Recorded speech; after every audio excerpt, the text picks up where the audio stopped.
அஸ்ஸலாமு அலைக்கும். Hi friends, எல்லோரும் எப்படி இருக்கீங்க? நல்லா இருக்கீங்களா? அல்ஹம்துலில்லாஹ், நாங்கள் நல்லாயிருக்கோம்.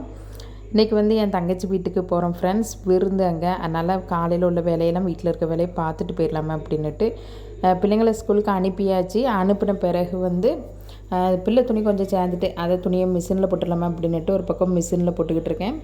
அதுக்கப்புறம் பெட்ஷீட்டு பிளாங்கெட்டு எல்லாம் நடந்துச்சு, அதையும் சோப்பு போட்டு காய போட்டாச்சு. பிள்ளை துணியை போட்டுக்கிட்டு இருக்கேன். கொஞ்சம் மழை தூத்த மாதிரி இருக்குது.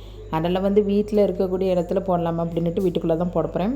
அதுக்குள்ளேயும் வீட்டை தூத்துடலாமா அப்படின்ட்டு பிள்ளைங்களை ஸ்கூலுக்கு அனுப்பிட்டு வீட்டில் வர ஒரே குப்பையாக இருந்துச்சு, அதையும் தூத்துடலாமா அப்படின்ட்டு தூக்கம் ஸ்டார்ட் பண்ணியாச்சு.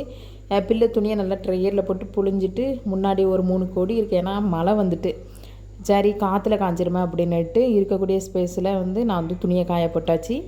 அப்புறம் சிங்கில் வர பாத்திரம் கிடந்துச்சு, சரி அதையும் கழுவிட்டோம்னா டென்ஷன் ஃப்ரீயாக இருக்குமா அப்படின்னுட்டு பிள்ளைங்களுக்கு காலையில் சோறும் உளுந்தம்பருப்பு குழம்பும் ரெடி பண்ணிட்டு முட்டை ரோஸ்ட் வச்சு பிள்ளைங்களுக்கு கொடுத்து ஸ்கூலுக்கு அனுப்பியாச்சு. அவங்கள அனுப்பிட்டு அப்படியே அடுப்பை தொடச்சிடலாமா அப்படின்ட்டு காலையில் எனக்கு பிரேக்ஃபாஸ்ட்டுக்கு என்னென்னு பார்த்தீங்கன்னா நாளே பச்சை பயிர் ஊற போட்டிருந்தேன். அதை நான் முளைக்கட்டி வைக்கலாமா அப்படின்ட்டு ஒரு துணியில் வச்சது அந்தளவுக்கு முளைக்கட்டலை. சாப்பிடுதப்போ மிச்சத்தை அந்த ஹாட் பாக்ஸில் வச்சிட்டோம்னா ஒன்றும் செய்யாது அப்படின்ட்டு சாப்பிடுதப்போ ஹாட் பாக்ஸ்லையும் எடுத்து வச்சாச்சு. அதுக்கப்புறம் குழம்பும் சோறும் குறையா இருந்ததால் அதை ஃப்ரிட்ஜில் வச்சிட்டோம்னா கொஞ்சம் இதாக இருக்கும் அப்படின்ட்டு சோறு குழம்பு எல்லாத்தையும் வேறு பாத்திரத்தில் வச்சுட்டு அப்படியே ஃப்ரிட்ஜிலையும் வச்சாச்சு. அப்புறம் சிங்கில் இருக்க பாத்திரத்தையும் கழுவிட்டு அப்படியே அடுப்பையும் தொடச்சாச்சு.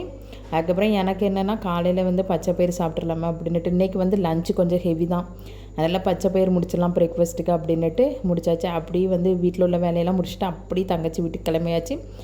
அப்புறம் என்னென்னா எங்கள் அம்மா எல்லா வேலையும் பார்த்துட்டாங்க. நான் லஞ்சுக்கு போகிற மாதிரி தான் இருந்துச்சு, நானும் என்னுடைய மகளும். அங்கே பார்த்தீங்கன்னா சூப்பராக நெய்ச்சோறு, அதுக்கப்புறம் மட்டன் சால்னா ரெடி பண்ணியிருந்தாங்க. அதோடு சிக்கன் ரோஸ்ட் ரெடி பண்ணியிருந்தாங்க. பிள்ளைக்கு முதல்ல சோறை கொடுத்துடலாமா அப்படின்ட்டு பிள்ளைக்கும் தூக்கம் வந்துட்டு, அதனால் அவங்களுக்கு கொஞ்சம் சோறு ஊட்டிடலாமா அப்படின்ட்டு அவங்களுக்கும் ஊட்டியாச்சு.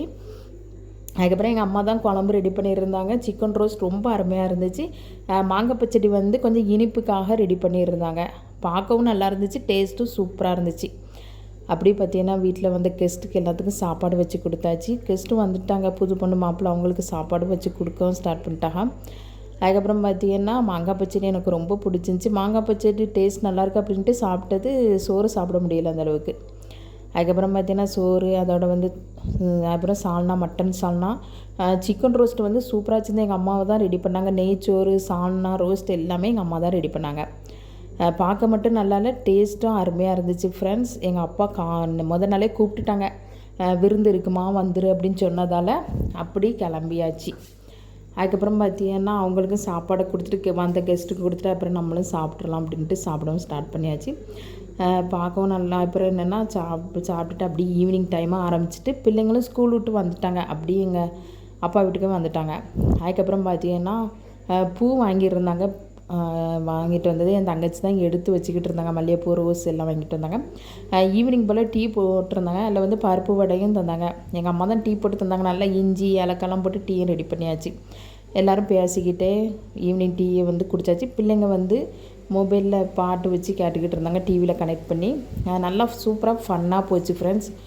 பிள்ளைங்க நல்லா என்ஜாய் பண்ணாங்க எங்கள் தாத்தா வீட்டில்.